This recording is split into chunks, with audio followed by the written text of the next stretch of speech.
Give me 1 minute here.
All right, so we're just going to begin with number 1, finding the sum. There are only a few terms here. We do have summation rules, but it's not worth going through that trouble if there's only a few terms. So we start with 1, find the sum, plug 2 in, find the sum, plug 3 in, find the sum, and we're going to add them all together. Okay.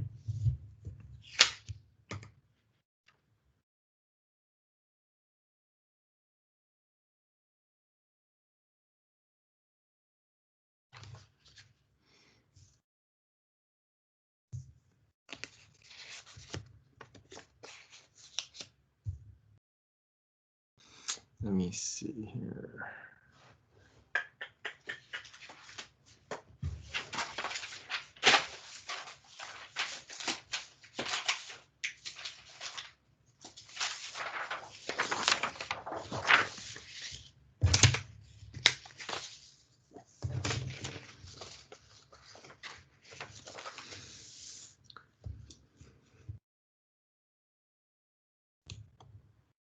Okay, that's what I got for number 1.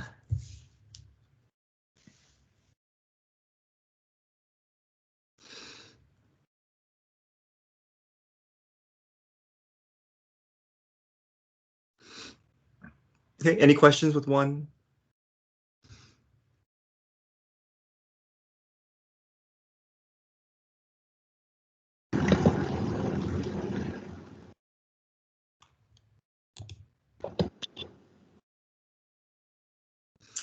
All right, number 2, use sigma notation to write the sum.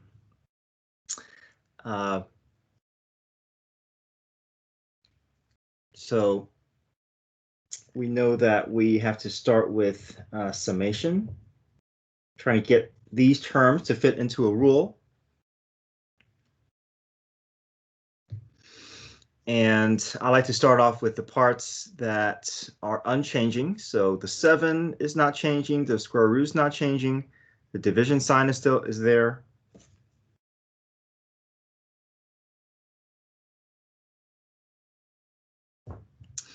And now we have to fill these in with values so that we can increment by 1. Now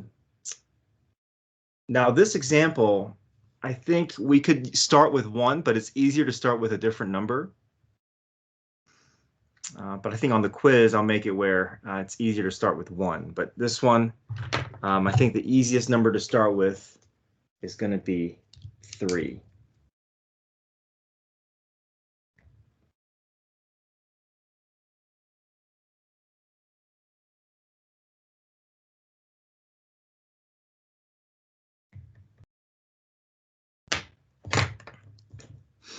We can make it start with 1, but it just makes the rule a little messier. So if we start with 3,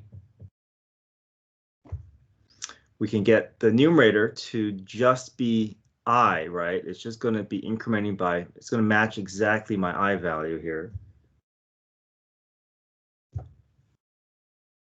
And then the denominator, you know, we can try different rules here. Maybe it's something where you're multiplying by factors, coefficients, or it could be something where you're raising to a power,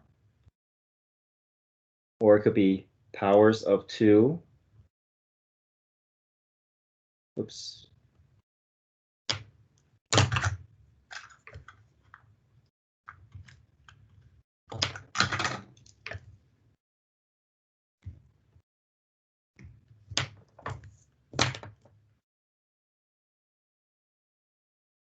So I think this one is going to be best with I cubed, right? If I have 3 cubed, 27, 4 cubed, 64, 5 cubed, 125. So it's just a matter of taking your possibilities and testing them and see which one is going to work. And the last value of I will go in the upper bound, being 6.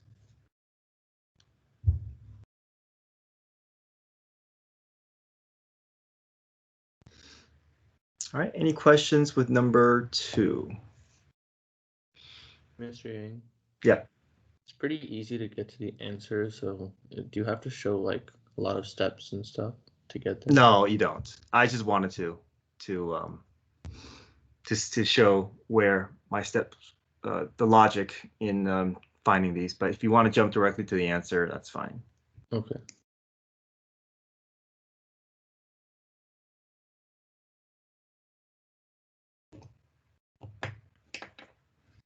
All right. No questions so far?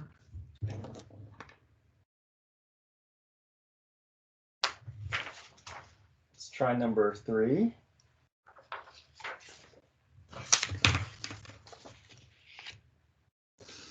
All right, so use 4 middle rectangles to approximate the region from 1 to 7.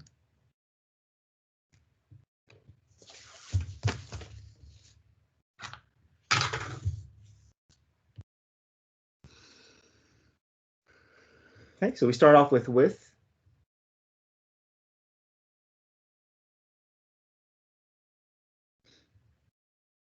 A value is 1, B value is 7, N value is 4.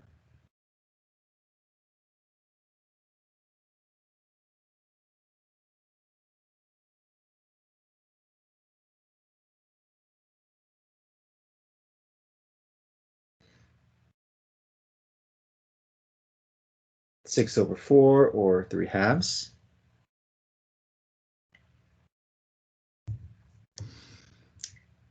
Okay, we start building our number line here.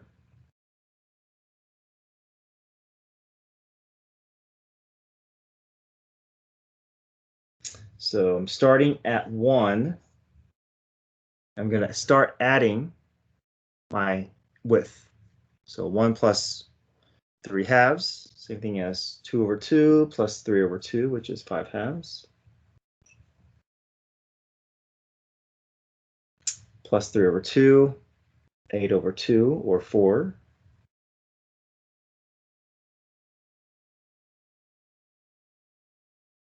You can feel free to reduce or not reduce, up to you. Plus 3 over 2. And then plus 3 over 2. It's 14 over 2, or 7.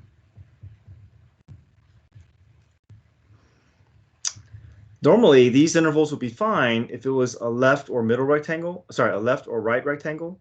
But because we're asking for middle rectangle, we need the midpoints to attach to the graph.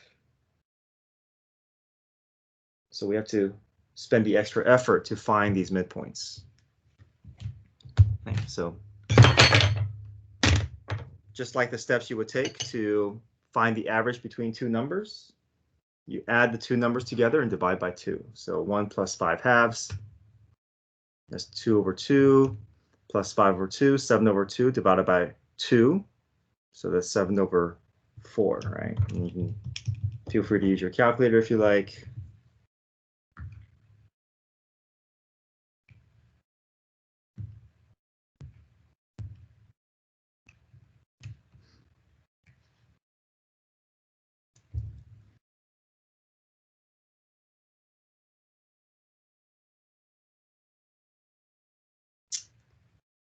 Okay. Move down the line here.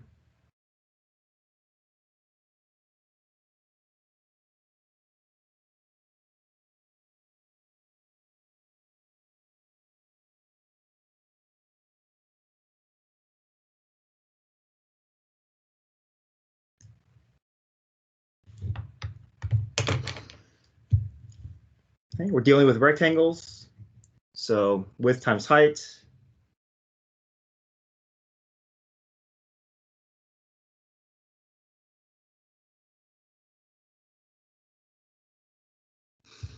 So width is 3/2.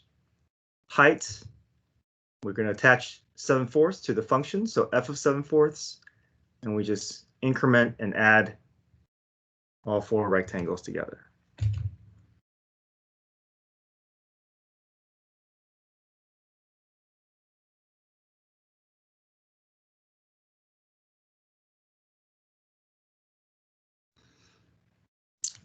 And to find the specific height, to get this out of function notation, we can just take that 7/4 and put it in for x and get the decimal value from there.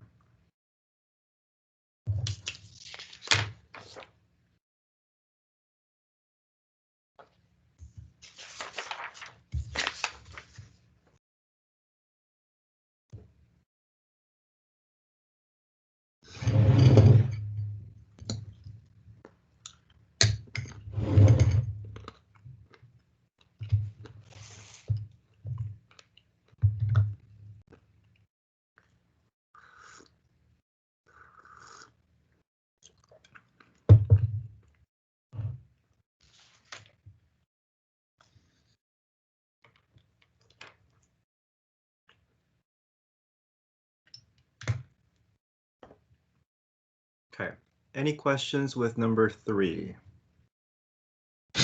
Can you go over how you got the middle points again?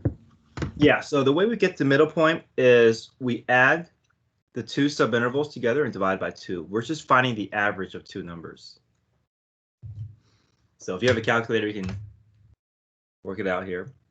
1 plus 5/2 divided by 2 is 7/4. Or if you want me to work it out by hand, we can say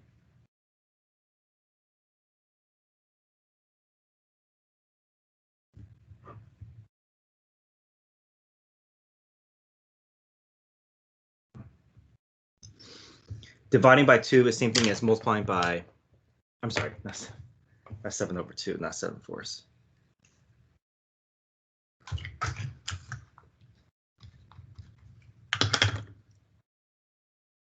If I'm dividing by 2, that's the same thing as multiplying by 1/2.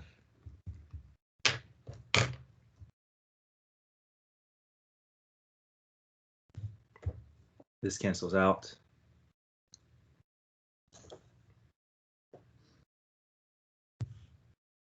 Okay, does that answer your question? How to find that midpoint? Yeah. Okay.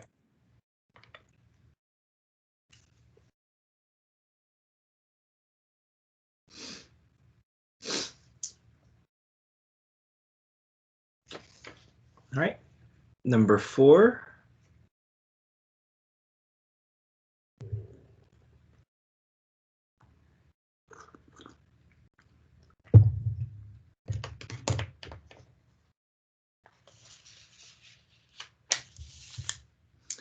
All right, so part A says use 3 middle rectangles. The thing that we have to keep in mind here is we're going to be drawing brackets, width brackets, to determine the width. The width is already predetermined by these values in the table. So we want to make sure we don't use the width formula. Okay. That is when the width is not predetermined and we're trying to find the width from scratch and we're trying to find a common width. Here, it's not going to apply. Okay, we're not going to use 4 table of values. Okay.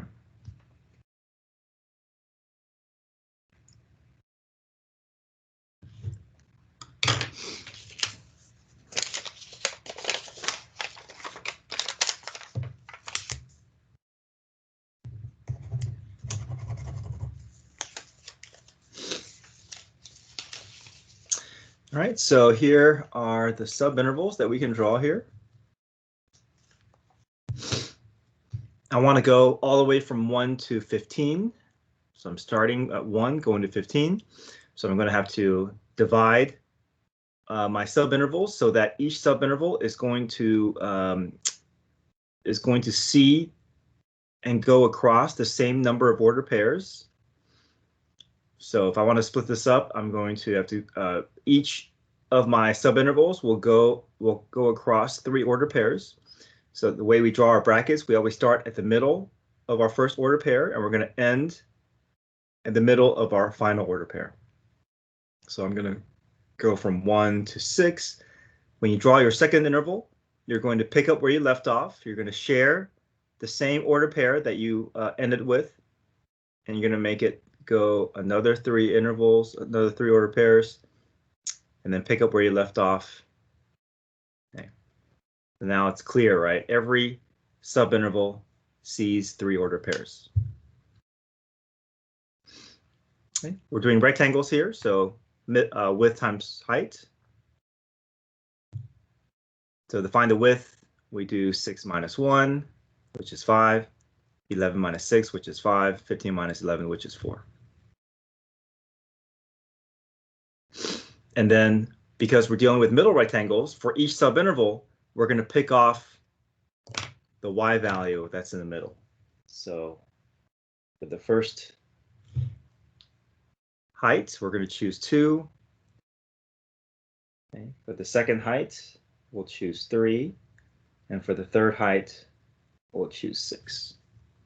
Because that is, the 2 is the y value that happens to be between these 3, is the center of these 3 order pairs here. Doesn't mean that 5 is the midpoint. Okay, it doesn't have to be the midpoint. As long as it's a number that's between 1 and 6, that is, we're just going to pick off that number. There's no calculations. We don't have to do any average or any sort of average of 3 numbers or anything like that. Just whatever number sits in between, that's the number you pull.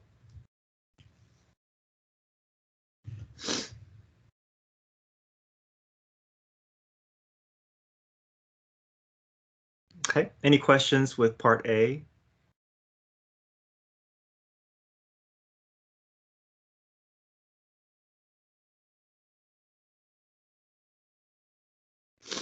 Okay, part B, 3 right-handed rectangles. So we're going to go from 5 to 11. So I want to split these 4 order pairs into 3 subintervals. So it looks like each subinterval is just going to go across 2 order pairs. So 5 to 6, 6 to 8, 8 to 11. Subtract the x values to get the width. 6 minus 5 is 1, 8 minus 6 is 2, 11 minus 8 is 3. And then with each subinterval, we're going to pick the y value that is on the right side. So my first subinterval, between these 2 y values, I'll choose 7, so 1 times 7. Second subinterval, I'll choose the y value on the right, so my height will be 3, width is 2, 2 times 3. And then third subinterval, between 3 and 1, I'm going to choose the 1 on the right, 1, 3 times 1, width times height.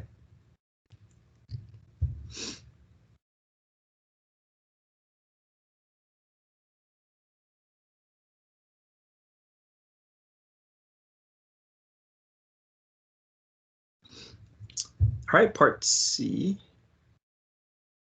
Use 4 trapezoids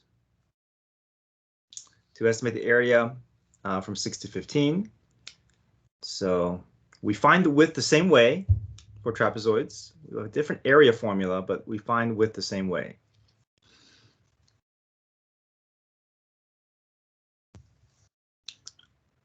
So I'll go from 6 to 8, 8 to 11, 11 to 13, and 13 to 15.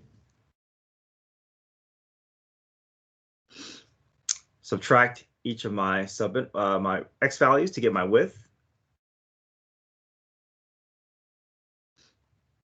And the difference with my area formula is I need 2 widths for each trapezoid.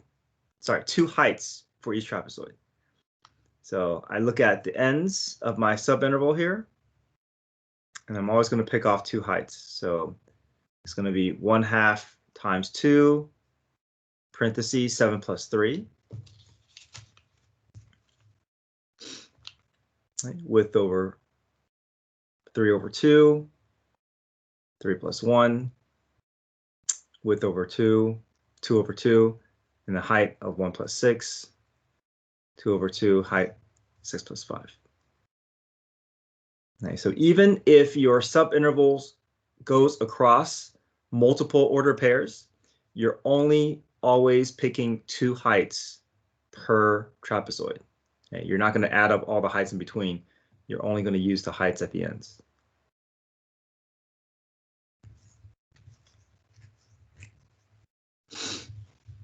All right, any questions for number 4?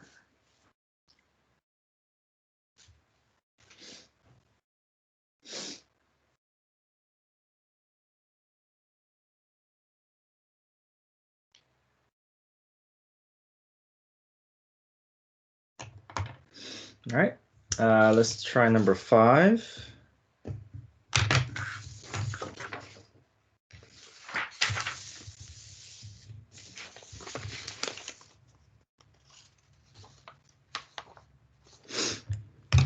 All right, so we're starting off, we're using limit definition.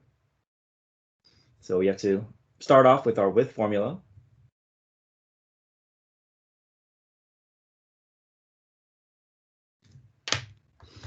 Our A and B values are our left and right endpoints.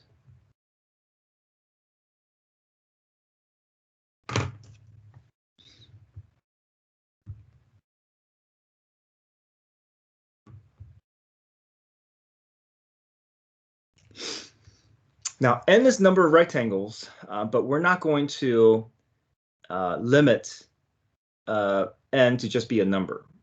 Okay, we want that n to stay as a variable because eventually we're going to push it out to infinity, so we can have infinite number of intervals, infinite number of rectangles.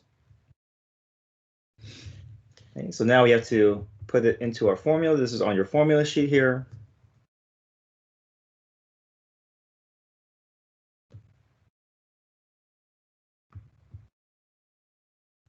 We want to do the width times the height.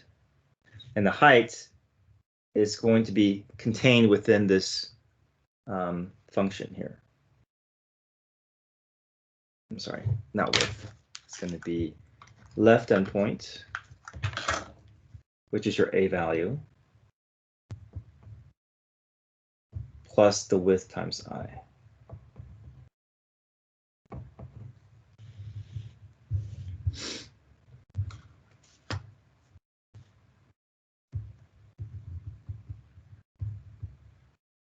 Okay, we have our width, so we can put the width in for 2 over n,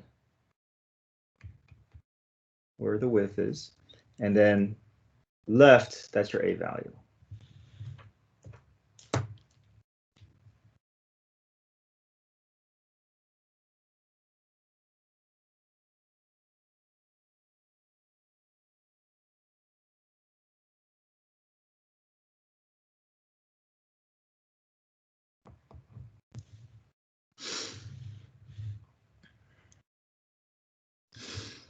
All right, any questions getting to this point?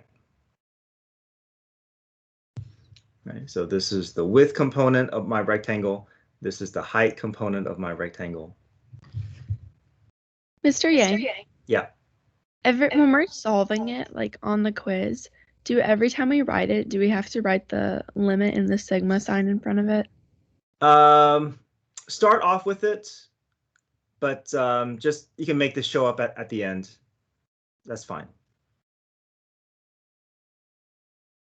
When you're ready to apply it, you can have this show up later on. I won't take off points. Okay, so now the next challenge is trying to figure out how to get this out of function notation, because eventually we want to combine and multiply these together, but this is not ready for us to multiply through, right? This is not an expression that that's ready yet. Still stuck in function notation. So we have to be able to involve this and plug it into that function here. Call this f, so have more consistency here.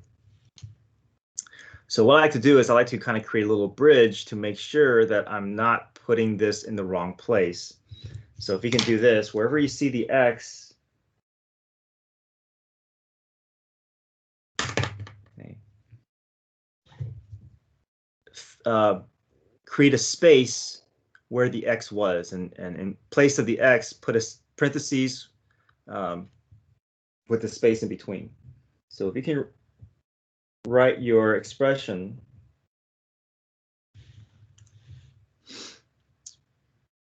with the x removed and a space in place of the x, then you're going to know exactly where to place your argument. It's going to go inside that set of parentheses.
All right.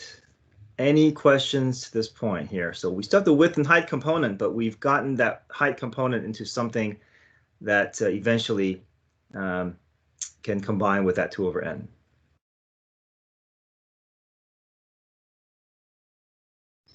So now all of our attention is going to be spent on trying to clean this up. So I'm going to FOIL this out. I'm going to distribute the -2 through. I'm going to combine with the 3 like terms. And then finally, I'm going to distribute the width through. Then I can think about how the summation rules can come into play. Convert all of my rules, using my rules to get everything in terms of n. And finally, I can evaluate the limit as n approaches infinity.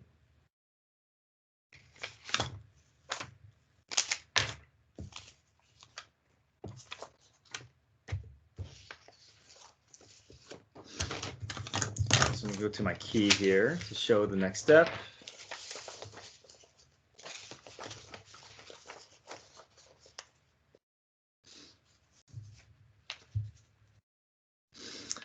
All right, so at this point, I'm going to try to FOIL, or expand. I'm going to write the -1 plus 2 over ni twice.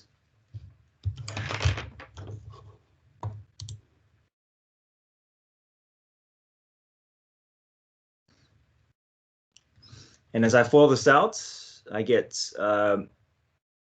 1 minus 2i over n minus 2i over n plus 4 over n squared I squared.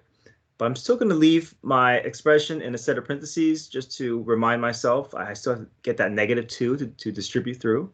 And we do this after we expand, right? We can't distribute the -2 through yet because our exponent is going to take precedence over multiplication. So we have to take care of our exponent first before we can multiply the -2 through. So we got to take care of this first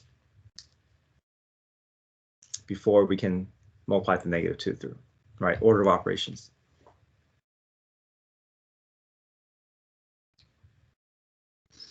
All right, multiply the distribute the -2 through.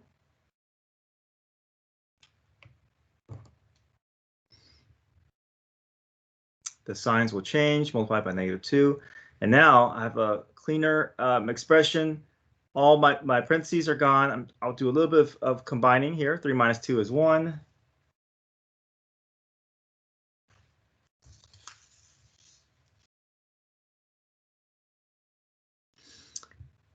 And now I can distribute the 2 over n through.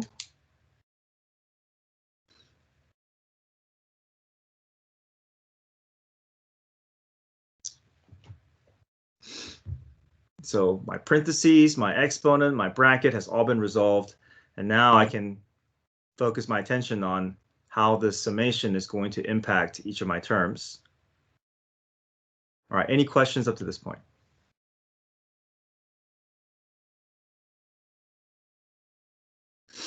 All right, I'll assign the summation notation to each term.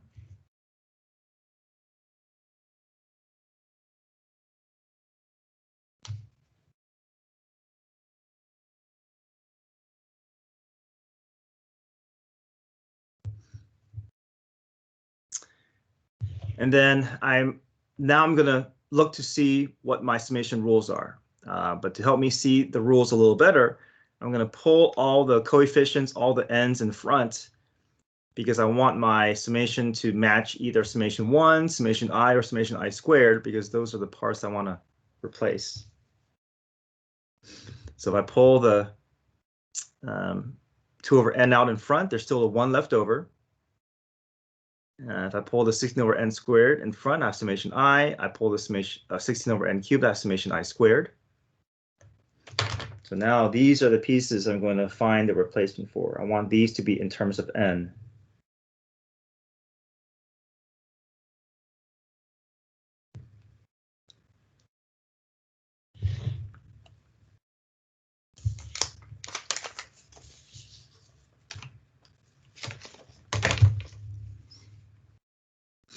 Okay, so I'm just making my substitutions here. Summation 1 becomes n. Summation I becomes n plus 1 over 2. Summation I squared.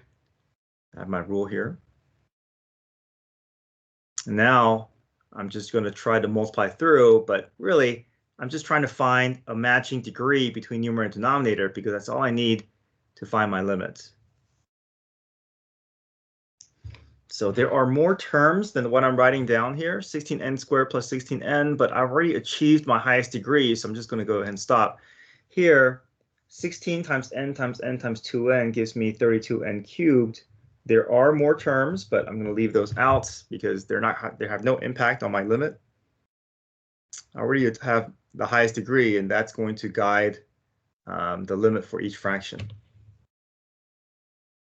And now we just total our fractions together. 2 over 1, 16 over 2, 32 over 6. And then there's my area. The area of this graph between -1 and 1 is going to be exactly 14 over 3.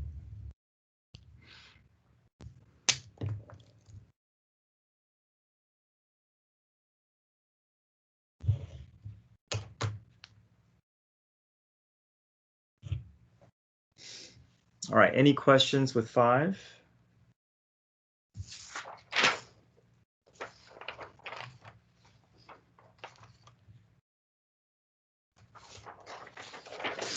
All right, number 6. For all these problems, we're going to find the general antiderivative. So we're going to take the integral.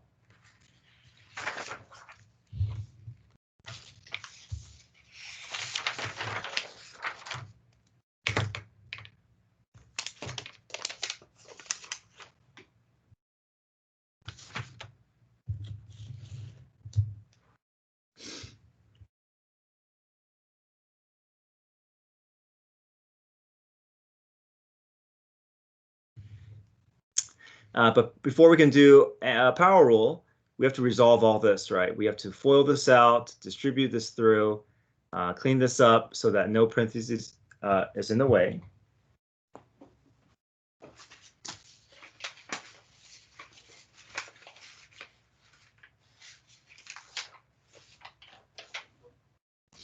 You have to make sure that our power rule conditions have been met. So radicals need to be converted to rationals. Variables need to be moved to the numerator. But really, our issue for number 6 is going to be expansion. So we need to FOIL this out, distribute the x through, and then we can apply power rule.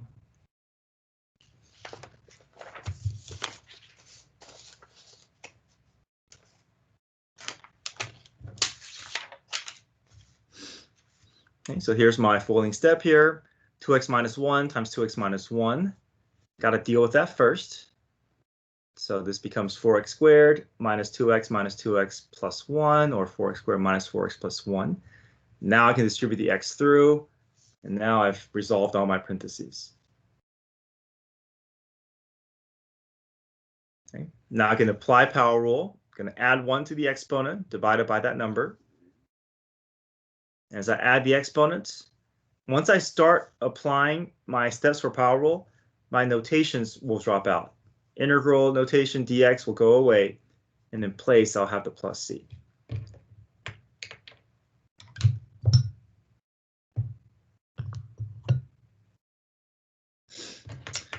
So the 3 is going to become a 4. Whatever number I have here, I'm going to copy it below. 2 will become 3. Copy that below. 1 will become 2. Copy that number below. Clean it up a little bit.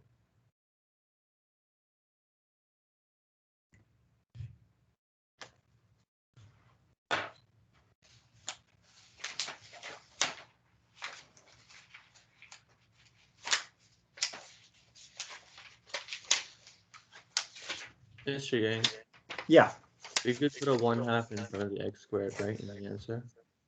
you can, or you can have the 2 below. It's up to you. Because you wrote the 4/3 and x squared over 2 in different ways. Yeah, in different ways, right? So they all, it's really up to you how you want to present it.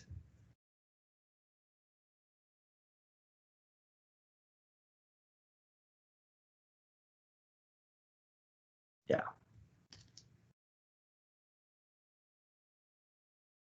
Yeah, you're right. Normally I pull the 1/2 out in front, but either way is fine. The thing I care about at the end is just no negative exponents. If you have any negative exponents, you want to resolve those, but yeah.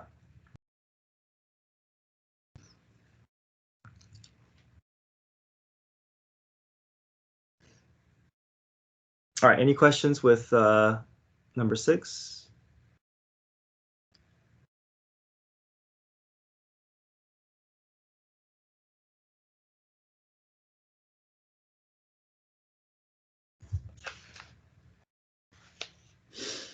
All right, number 7, we're going to take the antiderivative for number 7. These are all going to be power rule as well, but there's more things that we got to take care of here. We have to convert radicals to rationals. This variable is not in the right location. It needs to be up in the numerator. And we have to move the x to the 4th as well. Now, this x to the 4th is going to move, but we got to be careful. This 3 is not going to move. Okay, I know these look like they're attached to each other, but the x to the 4 is going to move away from the 3, and that 3 is going to stay in the denominator.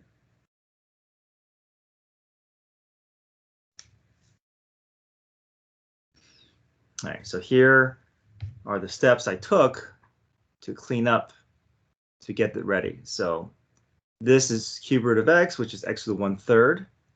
And then when that x to the 1/3 comes up, I'm going to change the sign to a negative 1/3. Square root of x is x to the 1/2. This term is ready to go, so I'm going to recopy it. And then x to the 4th is going to come up as x to the negative 4. And the 3 is going to stay in the denominator, but I'm going to push it out in front to make it a little cleaner when I do power rule.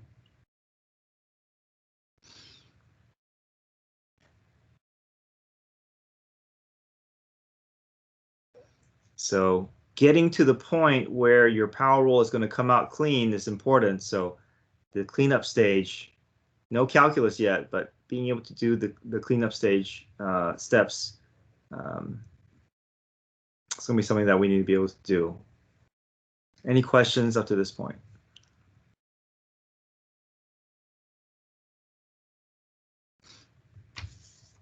Okay, now we can apply power rule.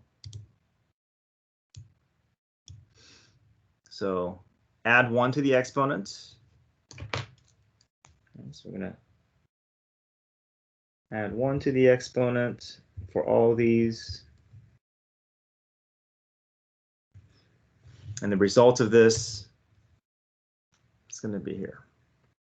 Okay, so negative 1/3 plus 1, the same thing as negative 1/3 plus 3 over 3, which is 2/3. Whatever number here, I'm going to copy it below. 1/2 plus 2 halves is 3 halves. Copy that number below. X cubed over 3, -3 over -3. And it's nice having all these coefficients out in front, just makes it a little bit cleaner when we multiply, but still a little bit more to do here. I'm going to pull this 3 halves out as 2/3. So 4 times, sorry, 2/3 out as 3 halves. So 4 times 3 halves is going to give me, it's just 6. Flip the 3 halves as 2/3. The 3 can cancel out. 2 negative 3s multiplies to be 9. And I'm going to push the x to the -3 back down below.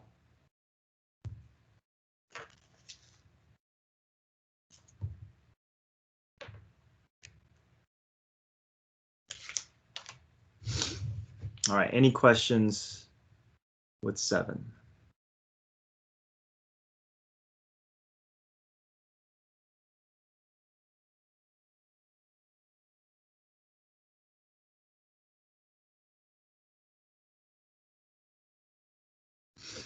All right, number 8.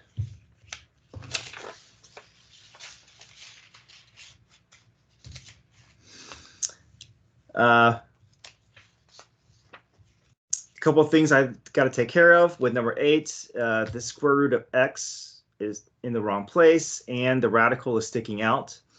So I have to move this up. But when I move this up, I'm going to essentially be changing this division problem into a multiplication problem. So right now, this entire numerator is divided by this denominator.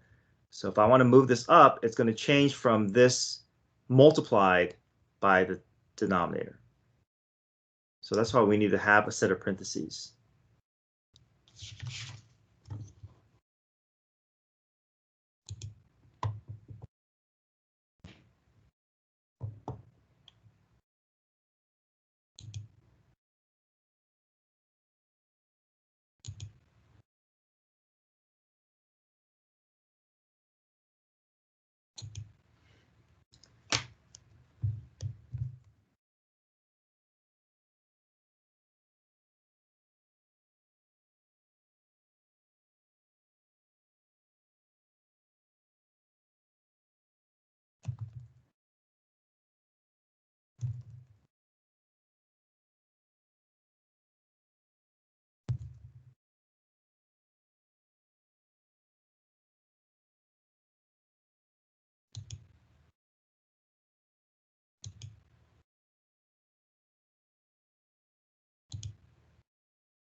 All right, so we have to clean this up, right? We have to distribute, expand through. So when we distribute through, we're going to be adding exponents. So 3 minus 1/2, -1/2 plus 1/2, 1/2 minus 1/4. So this is our cleaned up expression that will allow for us to move to power rule.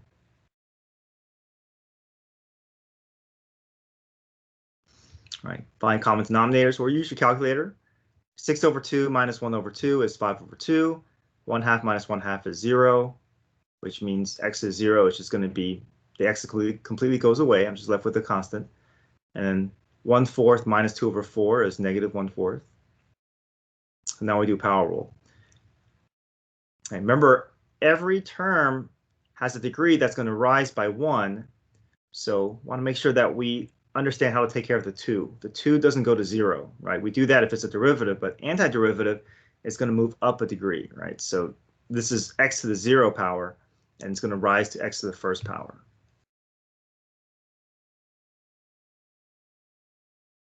Okay, plus 2/2 plus 4/4.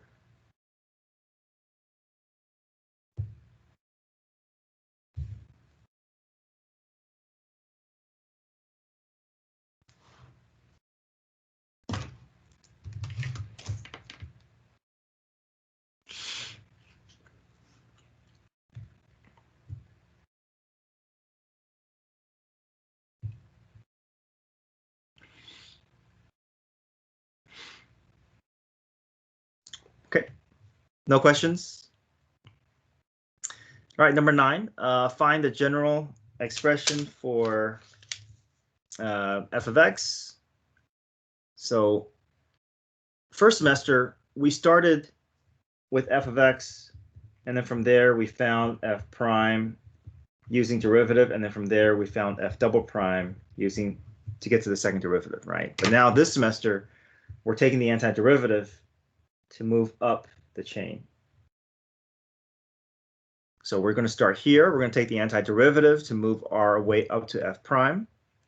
And then here, we're going to take the antiderivative again to move from f prime to f of x. So we're going to apply power rule for integrals twice. So I'm going to set up my notation.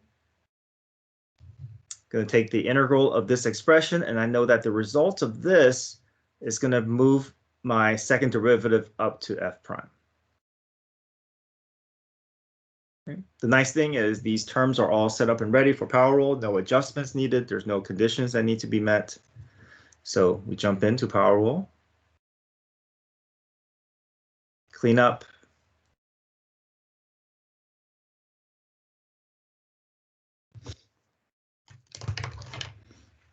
And as I clean up, I'm going to set up the notation for my next step.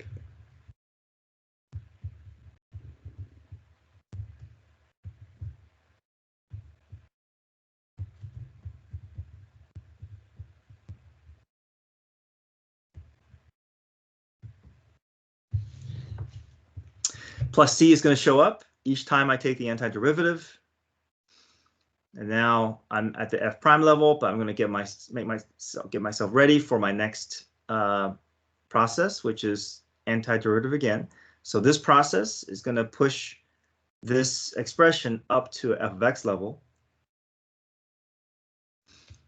So here's my power rule. Okay. X to the 5th over 5, x to the 4th over 4, x cubed over 3, x squared over 2. Now c is a constant, so we treat c the same way that we did 1. So because 1 became x, c is going to become cx, right? Imagine this is just a number. That number is just going to rise to a degree of first power. Now, we talked about how each time we take the antiderivative, a constant is going to show up. So this process is going to produce its own constant. And typically, the notation that's used is k. You could use plus c sub 2, but usually k is a common way to represent a second constant within the same problem.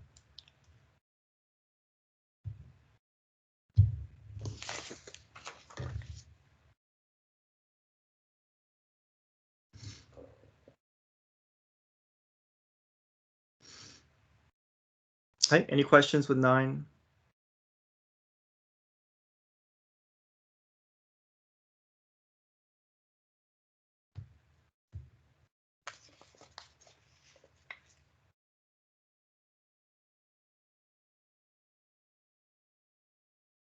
All right, number 10, find the specific expression starting with f double prime. So we're going to go through the same process as number 9.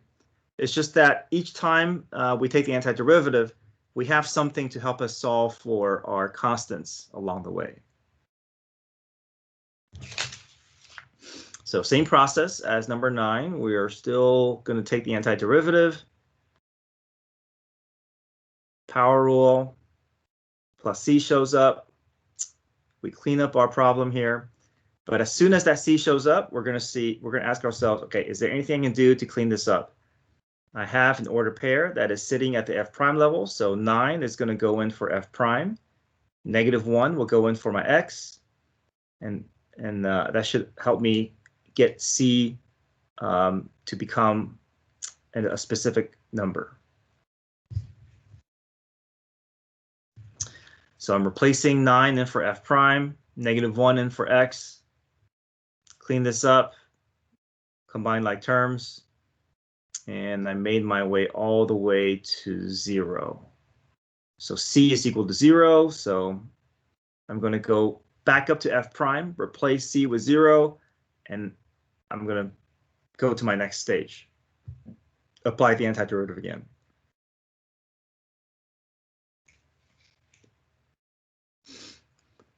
Because it's just plus 0, I'm just going to leave that 0 out. It's really not going to have there's no constants as I begin my second stage. Okay. Apply power rule again. And as I apply power rule, I'm going to have another constant that shows up, right? Each time I take the antiderivative, a constant will show up. This time I'm going to call it plus k. And I want to solve for my second constant, see if there's a function that is at my f of x level, and there is. So I'm going to put 1 in for x, 3 for f of x, or same thing as my y value. And I'm going to solve for k. 3 equals 1 plus 3 minus 2 plus k.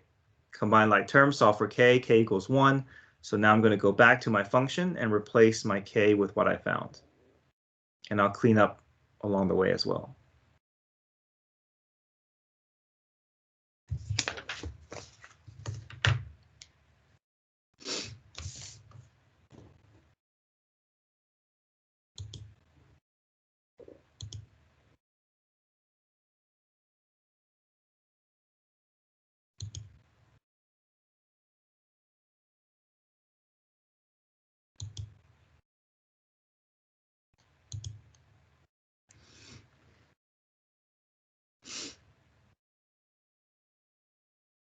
All right, any questions for me?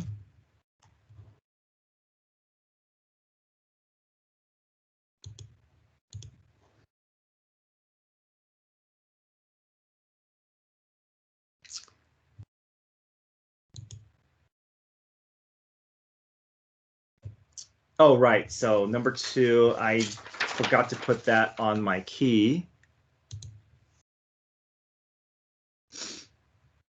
Yeah, here's number 2.